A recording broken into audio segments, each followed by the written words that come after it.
चलते फिरते उठते बैठते जो 5 ज्ञानेंद्रियां हैं, मन उनको लेकर के भोगों की कल्पना करता रहता है। अगर ऐसा लग जाए, ऐसी मशीन लग जाए, ये दुकान बढ़ जाए, ये ऐसा हो जाए तो इसमें ज़्यादा संपत्ति आएगी, ज़्यादा संपत्ति आएगी, फिर इसकी फैक्ट्री खोल लेंगे, फिर ऐसा कर लेंगे, ये कल्पना। परसों हमने समोसा चटनी पाया था, अगर आज बने तो फिर बहुत स्वाद था, वैसे ही बनाओ। तृष्णा। अगर प्रभु की प्राप्ति की बात हो तो कहीं कोई भी किसी तरह की समस्या तुम्हें परास्त नहीं कर सकती। अगर आप शास्त्र सम्मत चलेंगे तो जितने लोकांतर के सुख आपके चरणों में लुटेंगे, जितनी सिद्धियां हो सब आपके सामने हाथ जोड़े खड़ी रहेंगी। ये भगवत मार्ग है, तुम्हें हमारी कसम है।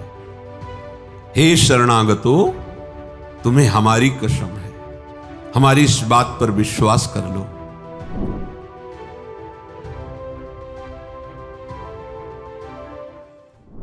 कल्पना। प्रायः सबके हृदय में विषयों की कल्पना होती रहती है। चलते फिरते उठते बैठते जो 5 ज्ञानेंद्रियां हैं, मन उनको लेकर के भोगों की कल्पना करता रहता है। कभी रसेंद्री की कल्पना, कभी श्रवणेंद्री के भोग की कल्पना, कभी जनेंद्री के भोग की कल्पना, ऐसे ही कल्पना में घूमता रहता है। साधु कल्पना नष्ट करता है, वो कल्पना में नहीं घूमता, वो भावना में विचरता है। साधु और संसारी पुरुष में अंतर है, संसारी पुरुष कल्पना में विचरता है। अगर ऐसा लग जाए, ऐसी मशीन लग जाए, ये दुकान बढ़ जाए, ये ऐसा हो जाए तो इसमें ज़्यादा संपत्ति आएगी, ज़्यादा संपत्ति आएगी, फिर इसकी फैक्ट्री खोल लेंगे, फिर ऐसा कर लेंगे, ये कल्पना। ऐसा मकान बन जाए, यहां ऐसा ऐसा ऐसा, वो कल्पना में विचरता रहता है। साधु भावना में विचरता है, कल्पना में नहीं।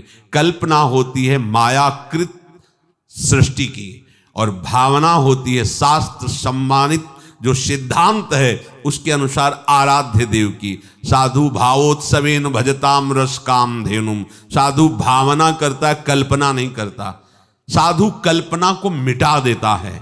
देखो, कभी कल्पना तो नहीं होती तुम्हारे हृदय में, भावना होती कि कल्पना। यदि कल्पना तो अभी हृदय संसारिक है, मिटाओ उस कल्पना को भावना के द्वारा। भावोत्सवेन भजताम। कभी ऐसा होगा क्या, किसी लाडली लाल कृपा करके हमारे नेत्रों के सामने आएंगे और हमें पुकारेंगे और कहेंगे तू मेरा है, देख आज से मैं तुझे अपनी सेवा में रखती हूं। कभी ऐसा होगा? कभी श्री जी अपने गले की माला प्रसादी हमें देंगे, कभी श्री जी अपना पाया हुआ पान प्रसाद हमें देंगे। क्या कभी लाडली जू के गोरे चरणों को अपनी गोद में लेकर के धीरे धीरे उनमें महावर की रचना, क्या ऐसा सौभाग्य होगा? कभी ऐसा सौभाग्य होगा मैं प्रीतम को प्यारी जू से मिलाने के लिए उत्साह युक्त करके जा रही हूं सेवा सामग्री पास है, क्या कभी ऐसा होगा? वृंदावन में हम प्रेम उन्मत्त होकर, शरीर की कोई शुद्ध नहीं, लाडली लाल के प्रेम में विवश होकर, क्या कभी ऐसा होगा? यह है भावना। जो आराध्य देव के प्रति प्रतिपल ऐसा चिंतन हो उसे कहते भावना में। और वही भावना सिद्ध हो जाती है तो क्या सब घट जाता है, वो देखता है यही कर रहा है, वैसे ही सब प्रतिपल सेवा में मगन है। साधु कल्पना मिटाता है। अब आपको देखना है इनमें से कि आप क्या हो, खुद अपने हृदय में देखो, तभी कहते श्रवणेंद्री को मजबूत करो। जब आप अपने हृदय को देखोगे कि ये सारे दोस्त तो हम में ही हैं, तो अभिमान नहीं रह जाएगा। और अभिमान का गलित होना सारे सद्गुणों को प्रकाशित करना है, दैवी संपदा का बुलावा है। और अभिमान आ गया तो आई हुई दैवी संपदा भी अंतर ध्यान हो जाती है, और आसुरी संपदा आ जाती है। साधु एक ही चीज मिटाता है, चाह। अगर चाह बनी हुई कुछ भी प्रभु के सिवा, तो ये साधुता का कलंक है। कोई भी चाह नहीं, चाह मिटी, चिंता मिटी, मनुआ बेपरवाह। जाही न चाही कबहु कछु न चाही, ये हमारी सिद्धि है। परमार्थ के पथिक की ये सिद्धि है, न चाही। और यहां गुरु न चाही, सिद्धांत न चाही, प्रभु न चाही, पर ये चाही। कैसे? कैसे परमार्थ के पति को, चाहे कोई भी हो, शास्त्र प्रमाणित तुम्हारा हृदय होना चाहिए, नहीं तो बनाओ, आए हो परमार्थ मार्ग में। परमार्थ का पथिक चाह मिटाता है, चाह। अगर कोई भी चाह प्रभु के सिवा है, परमार्थ के पथिक को आगे नहीं बढ़ने देगी। मान लीजिए बात, तृष्णा, भोगे हुए विषय को पुनः भोगने की इच्छा का नाम तृष्णा है, वो चाहे किसी भी इंद्री का विषय हो। परसों हमने समोसा चटनी पाया था, अगर आज बने तो फिर बहुत स्वाद था, वैसे ही बनाओ। तृष्णा, सुने हुए, देखे हुए, सूंघे हुए स्पर्श सुख, रसेंद्रीय सुख, कोई भी भोगे हुए विषय को पुनः भोगने की इच्छा का नाम तृष्णा है। सुनो इसे, मनन करो, इसे उतारो। जब तुम्हारे अंदर मांग हो तो देखो, तृष्णा की मांग तो नहीं है ये। कभी भी जीवन में कभी भी जो भोगे हो उसके संस्कार हैं, अनंत जन्मों के संस्कार हैं। उन्हीं को भस्म करने के लिए तो परमार्थ के पथिक बने हो।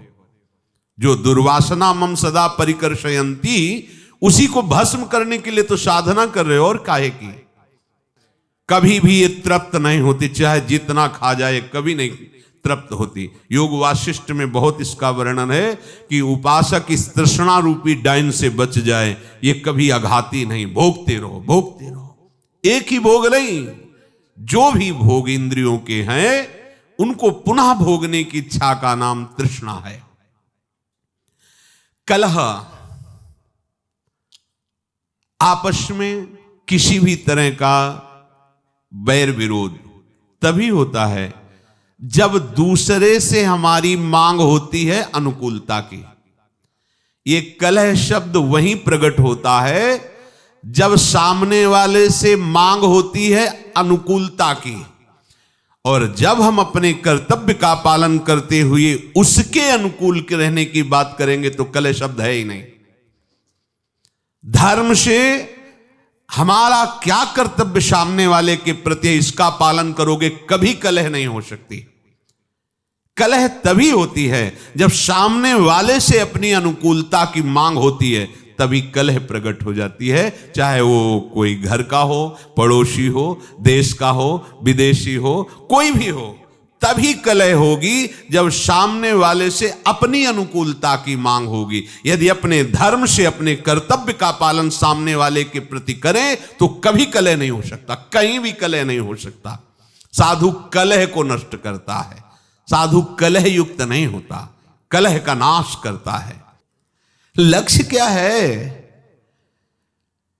केवल रसेंद्री की तृप्ति के लिए, केवल पांच भौतिक शरीर के आराम सुख के लिए ये मार्ग नहीं है।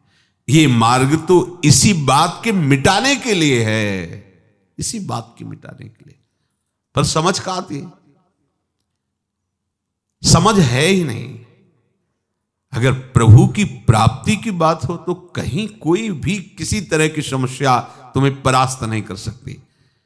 प्रभु सामने है ही नहीं, तुम्हारे लक्ष्य में ही नहीं है, तभी तुमको ये विषय अनुकूलता दिखाई देती है, तभी तुमको ये संसार सत्य लग रहा है। भूल मत करो, बहुत बड़ी भूल है। आशा भोगों की, जीने की, सुख की, मान की, प्रतिष्ठा की, साधु इसे नष्ट करता है, सजाता नहीं है। जब हमारी चाह ही नहीं है इस बात की, तो इसके विपरीत मुझे कुछ मिले तो दुख भी नहीं होगा, क्योंकि हमारी इसकी चाह ही नहीं थी। अगर है भी तो इसे मिटाना है, ये आशा हृदय में नहीं रहनी चाहिए। ना तो जीने की, ना तो किसी भोग सुख की, ना तो मान प्रतिष्ठा की। आशा ही परमम दुखम, नैराश्यम परमम सुखम। इस मार्ग का उपासक आशा को नष्ट करके नैराश्य में बदल देता है। उदासीनति रही गुसाई, कहां समझ में आता है? क्या सुना है? कहां उदासीनता जगत के प्रति है? नहीं, भक्ति के प्रति उदासीनता है। सिद्धांत के प्रति उदासीनता है, और जगत के भोग ये मित्र लगते हैं, ये प्यारे लगते हैं। आशा का नाश करो, तभी साधु बन सकते हो। जिस मार्ग में आप चल रहे हैं बार बार नहीं मिलता, और ये मार्ग ऐसा नहीं है कि आप आराम से मुस्कुराते हुए चले जाओ। नहीं, यहां बड़े बड़े चोर लगे हुए हैं, ठग लगे हुए हैं, फुसला के बहाने से आपकी सारी अध्यात्म शक्ति को लूटने के लिए वो तैयार है। थोड़ी भी अपनी मान्यता और आग्रह आपको परमार्थ में नहीं चलने देगा। मान लो ये परमार्थ खिलवाड़ नहीं है, बहुत सुंदर खिलवाड़ है। दोनों बातें, जिसने मनमानी आचरण छोड़ दिया, गुरु वचनों पर चलने लगा, उसके लिए खिलवाड़ है परम पद। और जो मनमानी चलता है वो कभी भी इस पर्वत को लांघ नहीं सकता। नाना प्रकार की वासनाओं का इतना बड़ा पर्वत है, आप लांघ तेति दुर्गम शैल विशाला नहीं पार कर सकते। और यदि कृपा पात्र बन गए तो मूकम करोति वाचालम पंगुम लंघयते गिरिम। पंगुम लंघयते गिरिम, पैर भी ठीक नहीं फिर भी पार चढ़ जाओगे। यत कृपा तब हम बंदे परमानंद माधवम, वो माधव की कृपा का जो आश्रय ले लेता है सब बात बन जाती। कृपा पात्र वही होता है जो अपना आग्रह दुराग्रह नहीं रखता, केवल शास्त्र सम्मत मार्ग का अनुसरण करता है। शास्त्र क्या कहते हैं ये हमारी समझ ठीक नहीं बैठती, तो गुरुदेव क्या कहते हैं ये बात हमें समझनी होगी। हमारी श्रवणेंद्र ही कमजोर है, 5-5 वर्ष से सत्संग सुन रहे, कोई फर्क ही नहीं पड़ रहा। क्यों? क्योंकि लक्ष्य ही नहीं है भगवत प्राप्ति। अगर भगवत प्राप्ति लक्ष्य है तो कभी कभी वही आराध्य देव गुरुदेव प्रतिकूलता का स्वांग रचते हैं, तो उस उपासक के हृदय का लक्ष्य जो है वो उसके हृदय में छा जाता है और निर्णय निकलता है कि अब मेरा अस्तित्व क्या है। ये चाहे प्रशंसा करे, माला पहनावे या अपमान करे, निंदा करे, अब मैं बचा ही नहीं, ये अपनी ही प्रशंसा कर रहे, अपनी ही इनका खेल है। अब मेरा अस्तित्व क्या है? मैं ये है। जो भगवत लक्ष्य को दृढ़तापूर्वक स्वीकार करके चलने वाला उपासक, उसकी ये स्थिति होती है, उसको इससे कोई परवाह नहीं होती। पर श्रवणेंद्रिय कच्ची है, सुना ही नहीं अभी तक। ये आश्चर्य की बात। पानी में मीन पियासी मुझे सुन सुनी आवे हांसी, जल में खड़ा है भी प्यास प्यास रट के मर रहा है। अरे थोड़ा ग्रीवा झुका देख, जल में खड़ा है। थोड़ा अहंकार नीचा कर, अहंकार मिटा देख, अमृत समुद्र वृंदावन धाम में बैठा हुआ है। अब कौन सा तुझे सुख चाहिए? पर जब तक अहंकार है, वृंदावनी इह विधि बसे तज के सब अभिमान, केवल अभिमान शब्द नहीं लिखा, सब विद्या रूप महत्व गुण धन जोबन अभिमान, सठकंटक देखे जहां रहे न भक्ति निदान। आए किस लिए हो? भगवत प्राप्ति के लिए। अगर नहीं तो समय नष्ट मत करो, एक मार्ग चयन करो, या तो प्रवृत्ति मार्ग या तो निवृत्ति मार्ग। निवृत्ति मार्ग तुम्हें अगर केवल इसलिए लग रहा है कि खान पान विश्राम और सुविधा, तो भूल मत करना, बहुत ही आपको भ्रम में फंसना पड़ेगा। मेहनत करो, अन्य जीवों को सुख पहुंचाने की चेष्टा करो, नाम जप करो, स्वयं खाओ, दूसरों को खवाओ, प्रवृत्ति मार्ग। और घोर शासन युक्त रखकर अपनी इंद्रियों को अपने आराध्य देव के अनुकूल आचरण करते हुए पूरा जीवन व्यतीत कर दो, निवृत्ति मार्ग। बीच में मत रहो। सेवक जी उनको मजरेडो कहते हैं, मजरेडो, ऐसे न वैसे रहे मजरेडो। ये बीच के लोग हैं, ये न घर के होते हैं न घाट के होते हैं, इसलिए बहुत सावधान। हर उपासक अपने लक्ष्य को प्रतिपल सामने रखे। जो लक्ष्य को सामने रखता है उसकी कोई शर्त नहीं होती, वो बिना शर्त का बिका हुआ होता है। ये जितने शर्त वाले हैं ये सब अपने मन में बिके हुए हैं, ये मन के अधीन है, ना गुरु के न शास्त्र के। बहुत सावधान। अगर आप शास्त्र सम्मत चलेंगे तो जितने लोकांतर के सुख आपके चरणों में लुटेंगे, जितनी सिद्धियां हो सब आपके सामने हाथ जोड़े खड़ी रहेंगी। ये भगवत मार्ग है। इसके लिए थोड़ी आपको भगवत मार्ग का प्रयोग करना है, ये तो बाधा रूप से आपको घेर लेंगी। इसके लिए हमें आराधना थोड़ी करनी है, ये हमारा लक्ष्य थोड़ी है। सही पूछो तो लक्ष्य को ढकने के लिए आपको घेर लेंगी। और आप प्रभु के दास हैं, अनंत ऐश्वर्यशाली प्रभु आपके स्वामी हैं, तो मृत्यु लोक का ऐश्वर्य क्या चीज है? अरे ब्रह्मा का भी परमेष्ठी पद बहुत हल्का लगता है। जो हरिदास है ब्रह्मा का भी पद बहुत हल्का लगता है। इन भोगों के लिए वो आराधना का प्रयोग करे, साधु वेश का प्रयोग करे, अपने शास्त्र ज्ञान का प्रयोग करे। ये तो बहुत ही बड़ा ज्ञान है, मान रहा है अपने को ज्ञानी। इसलिए सावधान। यही परलोक सकल सुख पावत, मेरी सो भैया कृष्ण गुण संचो।